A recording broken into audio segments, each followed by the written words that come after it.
Bonjour à tous et toutes. Il va être question aujourd'hui des nouvelles aventures d'Aladin, réalisées par Arthur Benzaken, un film qui a déjà une sacrée réputation pour lui, puisque ça fait quelques semaines qu'il est sorti. Il a déjà réalisé 3,5 millions d'entrées, voire plus, parce que c'est les chiffres que j'avais la semaine dernière quand je suis revenu de vacances. Beaucoup de réactions, il a suscité beaucoup de réactions sur Internet.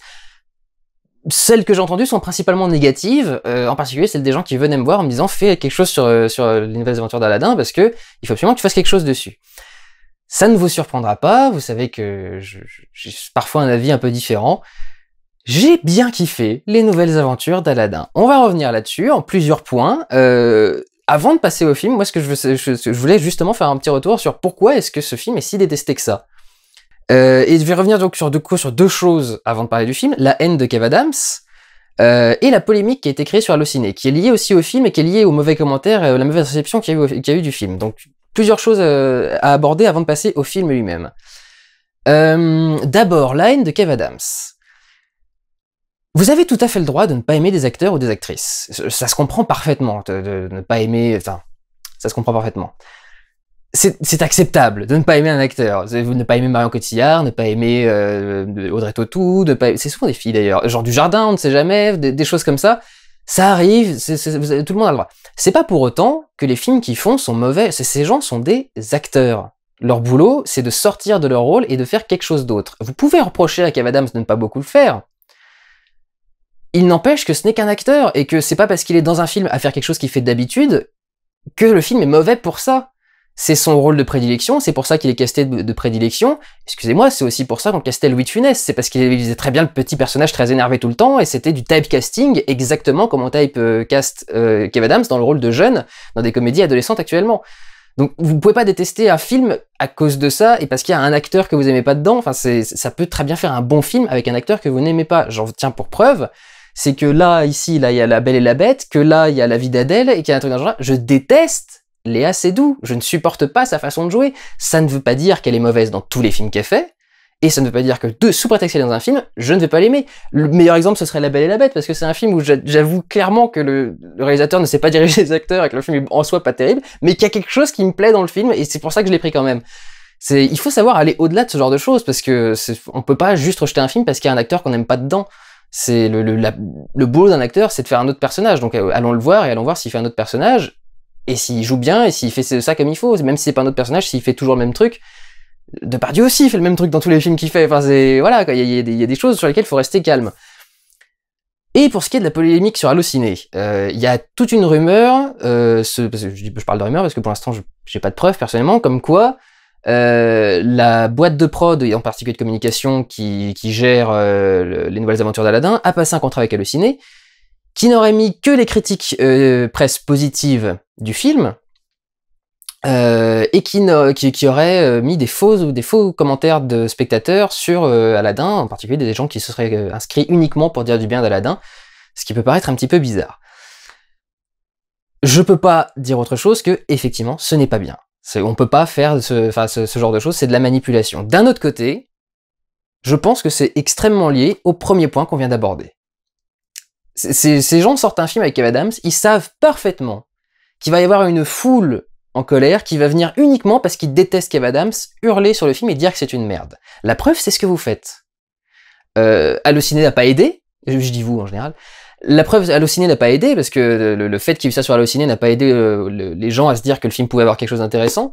Mais c'est justement parce que vous alliez être là qu'ils ont mis ces messages-là, et s'ils n'avaient pas été découverts, bêtement, sans doute que le truc aurait peut-être un peu mieux marché.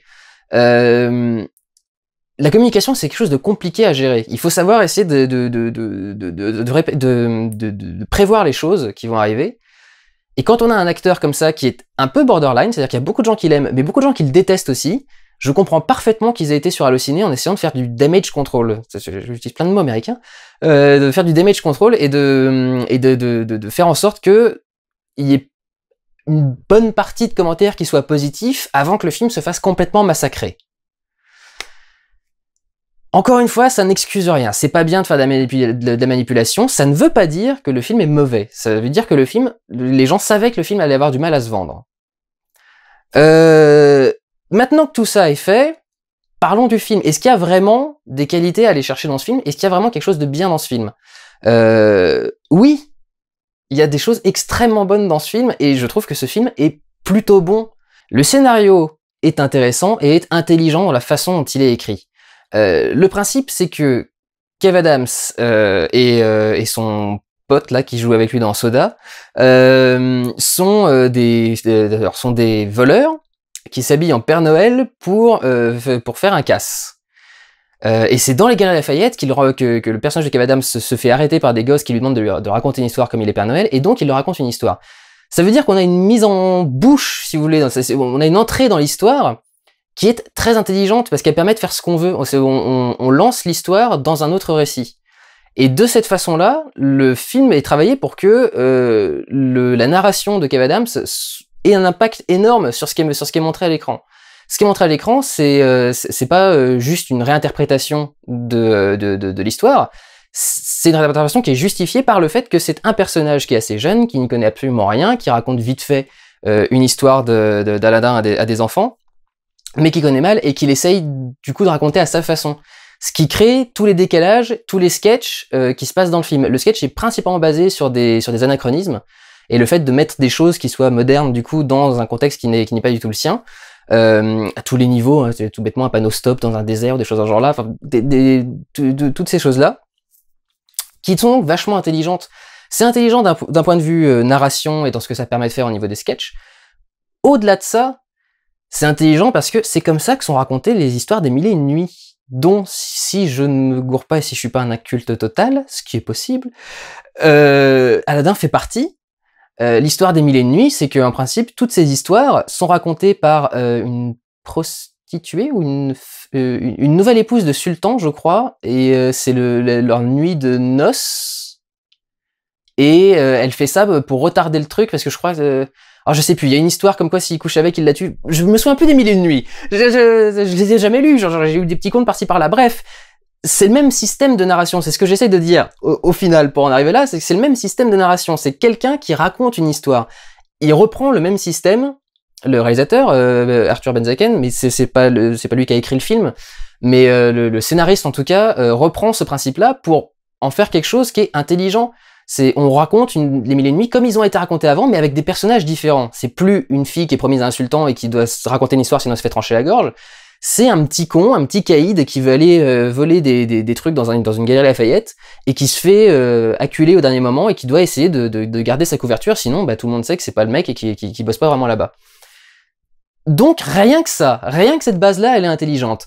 C'est marqué par autre chose, c'est marqué par le fait que le film, quand il est dans le monde réel, dans le monde moderne, on va dire, est en 16/9, en 1,85, et quand on est dans le récit, vraiment dans l'histoire des Mille et une nuits, on passe en cinémascope en 2,35. Rien que cette démarche esthétique, d'avoir deux formats différents en fonction de ce qu'on raconte et de notre niveau de narration, est vachement intéressant et peut permettre plein de choses au niveau du discours, en particulier ce qui se passe à la fin du film. Je vous dis pas ce qui se passe, vous devrez probablement comprendre ce qui doit se passer, mais c'est plutôt intelligent de le faire comme ça.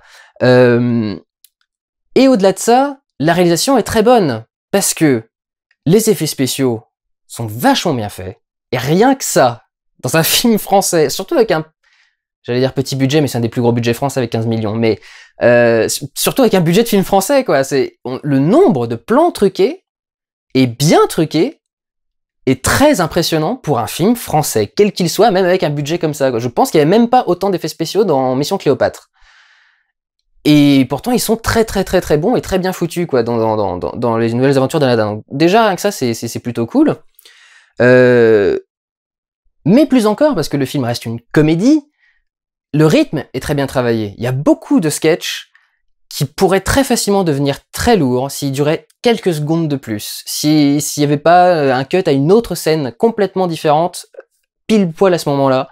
Le timing est très très bien géré. Et gérer le timing comique, c'est pas facile. Et c'est, je crois, le premier film du réalisateur qui jusque-là n'avait réalisé que des séries. Il avait un peu travaillé pour Canal+. C'est un film qui est assez ambiance Canal+, mais j'en parlerai quand je viendrai à l'humour. Mais c'est un mec qui a beaucoup travaillé avec Canal+, avec Eric Judor en particulier, qui avait travaillé sur Platane. Et Et c'est un de ses premiers films, et c'est vraiment très bien géré pour un de ses premiers films, c'est vraiment très bien foutu. Il a une idée, par exemple, c'est à chaque fois qu'on est dans les palais, les plans sont sur trépied et totalement fixes, et bien cadrés, bien parallèles, bien droits, bien machin, pour sentir que les personnages sont bien cloisonnés. Et quand on est en extérieur, la caméra est en caméra épaule, avec des plans qui bougent énormément, de la grue, des choses dans ce genre-là. Donc c'est rien que ça, c'est plutôt intéressant, et ça montre bien que formellement, déjà, ce film est bien fait. On va venir en fin de chronique à Robin des Bois. Le premier plan de Robin des Bois, enfin la première scène de Robin des Bois, qui était cette espèce de scène de course-poursuite dégueulasse, filmée n'importe comment, avec une caméra une shaky cam dans la forêt, etc. C'est pas la même chose, quoi. Il y en a un qui fait bien son boulot et l'autre qui l'a fait comme, je sais pas moi, comme il lâcherait sa quiche après être bourré dans un bar, quoi. C'est vraiment il y en a un qui fait bien son travail et l'autre qui le fait pas, ou qui le fait mal. Donc vraiment, la qualité de réalisation du film est très très bonne. Vient ensuite la question de l'humour. Et alors là, je comprends complètement que vous puissiez ne pas aimer. C'est un humour à cheval entre l'humour adolescent, il y a Kev Adams à l'intérieur, donc quelque part, c'est logique, et l'humour Canal+. Notamment parce qu'il y a, on sait que c'est un humour Canal+, parce qu'il y a beaucoup de comédiens de Canal qui sont dedans, notamment Éric Judor ou par exemple Jean-Paul Rouve. Et même Michel Blanc, dans une certaine mesure, pourrait être considéré comme un acteur Canal+, de très très loin, mais à peu près. C'est un humour qui peut ne pas vous faire rire. Je comprends parfaitement. En ce qui me concerne, ça me fait mourir de rire. Il y a vraiment beaucoup des sketchs que j'ai beaucoup aimé dans ce film-là. Je vais voir un petit peu si j'en avais noté quelques-uns en particulier, mais c'est un truc tout con, mais le film, un des premiers sketchs du film, c'est ils sont dans un bazar, ils veulent voler un tapis volant, et pour voler un tapis volant, ils sont en train de crocheter les fils du tapis, comme s'ils étaient en train de tirer une bagnole. Voilà, moi ça me fait beaucoup rire. Il y a pas mal de choses qui sont comme ça. Je suis désolé, j'ai des trucs qui viennent en tête parce que j'ai tellement de sujets à aborder sur ce film-là. Il y a tellement de choses qui font polémique, plus ou moins. Alors, je vais revenir sur un truc très très vite. On m'a dit, tu vas voir, c'est un film homophobe et transphobe. Alors, je suis assez doué pour détecter ce genre de choses. Hein. Vous pouvez voir ma vidéo sur Tarzan, par exemple. Mais là, pour le coup, je me suis vraiment demandé qu'est-ce qu'il pouvait y avoir d'homophobe et de transphobe dans une comédie. Donc j'ai cherché, dans une comédie de ce genre, donc j'ai cherché pendant tout le film.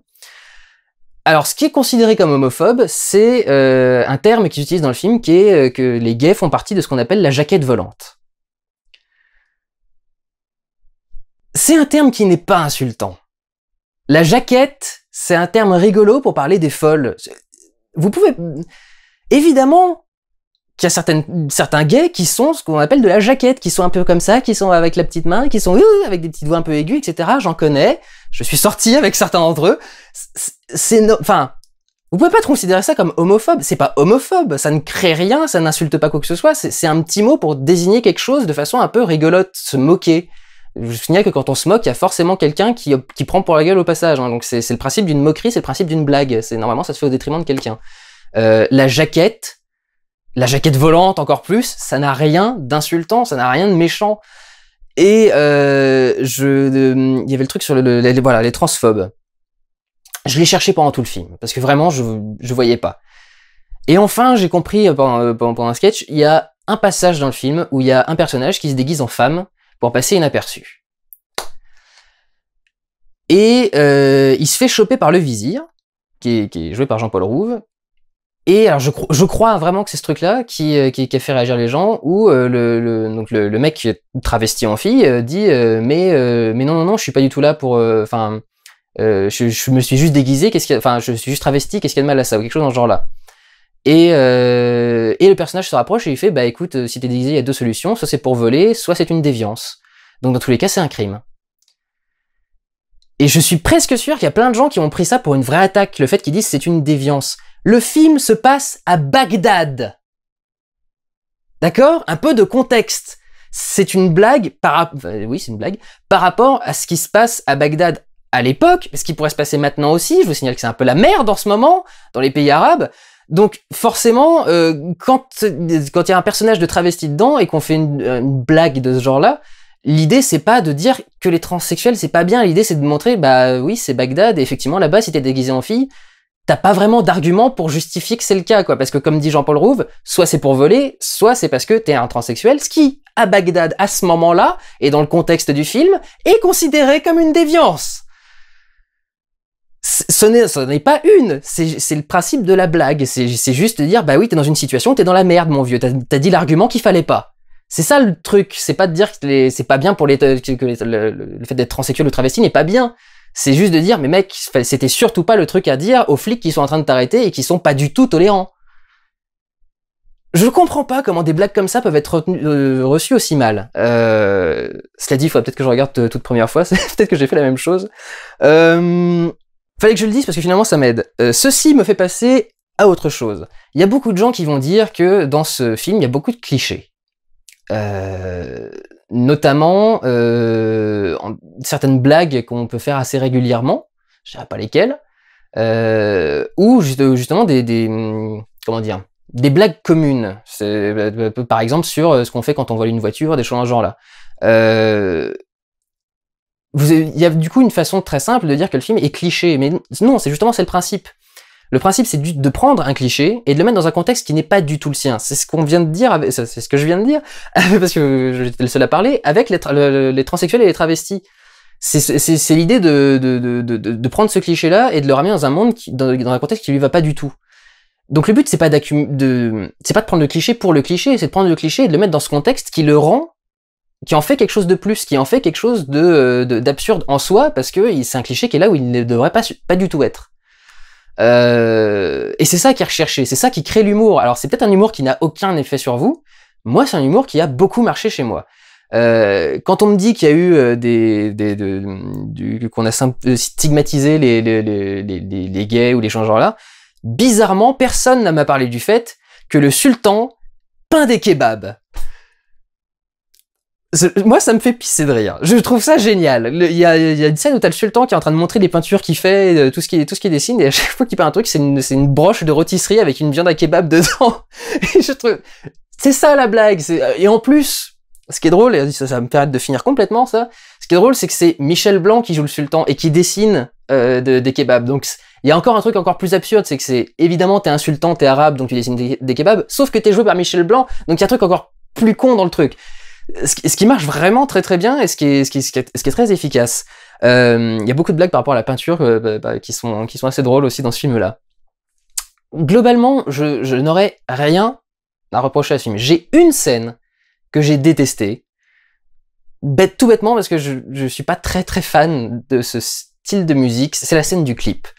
Il y a un clip quand Aladdin arrive à Bagdad alors qu'il est devenu prince grâce au génie. Et là pour le coup j'ai eu du urticaire. C'est un style que j'aime pas, c'est un style de musique que j'aime pas. Ça dure super longtemps, les paroles sont du coup évidemment un peu débiles. Il y a plusieurs raisons au fait que ce sketch soit là. Il y a le fait que ça rappelle les comédies musicales qu'il y a dans le film Aladdin. D'ailleurs, le génie arrête pas de faire des références au génie d'Aladdin de Disney. Il y a aussi le fait, tout bêtement, justement, de reprendre un cliché, c'est-à-dire d'avoir cette scène de musique, et du coup de mettre le logo d'une chaîne de musique au-dessus, le synthé qui arrive en bas avec le nom de la musique qui est en train d'être chantée, le nom du chanteur, et pour le coup, même si j'aime pas la scène, si je revoyais le film, je pense que je la passerais, parce que vraiment, je supporte pas. Mais, même cette scène que j'aime pas est bien faite. Les plans qui sont montrés, la façon dont elle est réalisée, la musique elle-même, les effets spéciaux qu'ils font pendant le clip, ou les changements là, les effets de chorégraphie, de foule, elle est bien faite cette scène. Je l'aime pas, je la zapperais si je la revois, mais elle est bien faite. Donc, vraiment, je vois pas de raison de gueuler précise contre ce film, même quand il fait des choses que j'aime pas, il les fait bien. Là où je voulais en venir, c'était quand je vais parler de Michel Blanc qui jouait le sultan, et venir à la conclusion de tout ça. La conclusion de tout ça, c'est que cette année, un peu plus tôt cette année, je suis allé voir un film qui s'appelait Robin des Bois, la véritable histoire. Si vous trouvez qu'Aladin est une merde, d'une part, j'ose espérer que vous l'avez vu. Et si vous l'avez vu et que vous dites que c'est une merde, je vous oblige à regarder Robin des Bois, la véritable histoire. Parce que si vous voulez voir deux films qui ont la même idée, mais un qui fait de la merde et l'autre qui le fait bien, vous allez vraiment voir la différence à ce moment-là, et vous allez voir à quel point Aladin c'est pas foutu de votre gueule. Un truc tout con. On pourrait croire, en voyant Aladin, que c'est un film de potes. Il y a un peu les mêmes défauts que dans Robin des Bois, c'est-à-dire une bande de potes dont les noms sont à consonance ethnique particulière, où on se dit c'est vraiment des mecs qui sont réunis entre potes et pour faire ça. C'est pas exactement le même cas parce que là c'est plus que simplement se réunir entre juifs pour ne pas dire leur nom, c'est aussi Canal+, puisqu'il y a Jean-Paul Rouve et Éric Judor et des choses comme ça. Le problème, c'est qu'il y a un film qui le fait bien et un film qui le fait pas. C'est pas un problème de faire un film avec ses potes. Au contraire, souvent ça donne des bons résultats parce qu'on est avec des gens qu'on connaît, des gens qu'on maîtrise bien. Et du coup, on n'a pas de mauvaise surprise avec les productions, on n'a pas de mauvaise surprise avec les acteurs, on n'a pas de mauvaise... Et on est dans une ambiance qui marche bien. Donc c'est pas forcément mal de faire un film avec des gens qui se connaissent et de réunir des gens qui se connaissent. Plusieurs différences entre les films. C'est que déjà le scénario de celui-ci a été écrit par quelqu'un alors comment il s'appelle, Dave Cohen, je crois. D-A-I-V-E Cohen. Je sais pas si ça se prononce Dave, David, je sais pas du tout. Mais du coup, c'est ce mec-là qui a écrit le scénario, qui n'est pas dans les relations de Kev Adams. Donc c'est pas comme Max Boublil qui réunit tout le monde autour de lui pour faire un film pour lui. C'est Kev Adams qui est arrivé dans le scénario qu'un mec avait écrit pour d'autres personnes parce que ça fait 9 ans que ce scénario est écrit et qui s'est dit à un moment tiens Kev Adams ça pourrait le faire, on peut peut-être enfin produire le film avec lui. Et coup de bol, ça s'est fait justement. Mais surtout, quand ils ont fait Robin des Bois, ils reprenaient un sujet qui les concerne absolument pas, Robin des Bois, en mettant que des personnages qui n'avaient du coup rien à faire là. C'est-à-dire qu'avoir Ray Habitant qui joue le rôle d'un résistant anglais ou un truc dans ce genre-là, ça le fait pas trop, et tous les autres rôles comme ça étaient attribués... Voilà. Vous voyez ce que je veux dire. Ça n'avait rien à voir avec l'histoire. Et c'était malvenu, c'était juste caster ses potes dans des rôles qui n'étaient pas faits pour eux.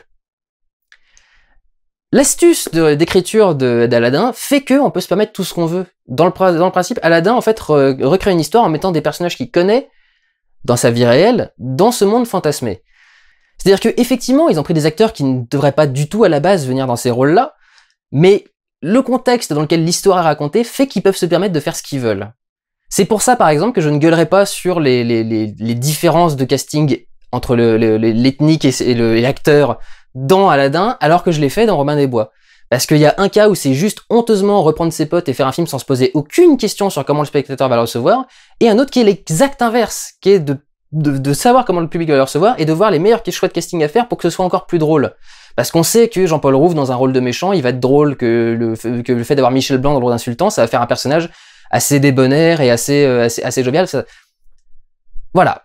Il y en a un qui le fait mal et un qui le fait bien. Et il se trouve que Aladin, c'est celui qui le fait bien.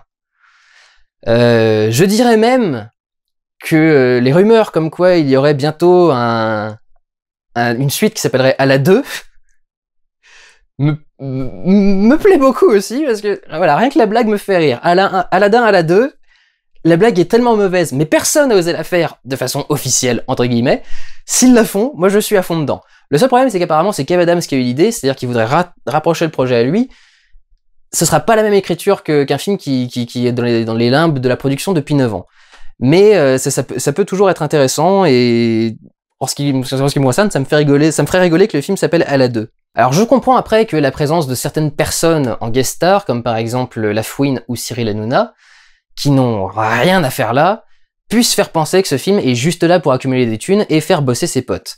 Il se trouve que c'est pas le cas, c'est un film qui a eu beaucoup de mal à se faire, ça fait beaucoup de temps que le scénario est en attente, et on peut pas le condamner entièrement parce que au dernier moment, au moment de le sortir, on a fait des conneries. On a été chercher Hanouna parce que tout le monde regarde Touche pas mon poste sur D8, on a été chercher Lafouine parce que tout le monde regarde Touche pas mon poste sur D8 et qu'on parle tout le temps de Lafouine sur D8, sur Touche pas mon poste, ou parce qu'on a été sur Allociné pour essayer de faire du damage control et prévoir les réactions du « Ah, putain, un film avec Adam, ça va être une grosse merde ». Voilà, il faut rester un peu tranquille, un peu tolérant, c'est quand même pas un film si atroce que ça, c'est pas Robin des Bois, la véritable histoire. Je suis désolé, si vous voulez vraiment voir une grosse merde, vous allez voir Robin des Bois, la véritable histoire. Les nouvelles aventures d'Aladin, c'est fun, c'est léger, c'est dirigé vers un public plutôt adolescent, ou proche de l'humour Canal+, ce qui fait quand même pas mal de monde, donc voilà, c'est un style particulier qui peut-être ne vous plaît pas, mais c'est certainement pas un mauvais film. Et vous pouvez pas le condamner à ce point-là, surtout ça, c'est à ce point-là, juste parce qu'il y a Kev Adams dedans et que Allociné a fait le con, quoi. Allociné, la production du film, etc., c'est pas la responsabilité d'Allociné, sauf que c'est la responsabilité d'Allociné en partie quand même, mais voilà. On va pas rester dessus pendant 3 heures non plus, ça fait déjà beaucoup de temps que je suis dessus. Moi je vous dis, allez le voir, si vous riez, tant mieux, et je pense que vous pouvez rire en allant voir ce film. Si vous ne riez pas, tant pis, mais ça vaut pas le coup non plus d'aller demander à toute l'équipe d'être sur un bûcher parce qu'il y a Kev Adams dedans, etc. Bref. Prenez soin de vous, allez voir des films, ciao.